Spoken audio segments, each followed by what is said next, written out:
বেশ কিছুক্ষণ ওইভাবেই দাঁড়িয়ে রইলেন। হঠাৎ মনে হলো সামনের পুকুরে পাড় ঘেঁষে দাঁড়িয়ে রয়েছে একাধিক ছায়া।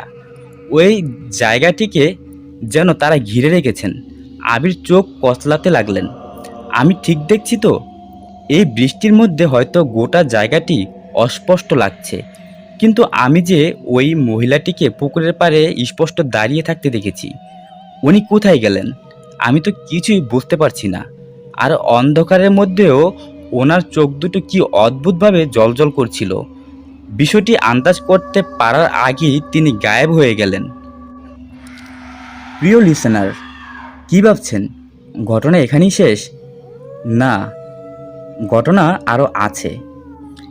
এর পরের ঘটনা নিয়ে হাজির হব আগামীকাল ঠিক এই সময়ে আপনাদের মাঝে। আজকের মতো এখানেই বিদায় নিচ্ছি। আসসালামু আলাইকুম।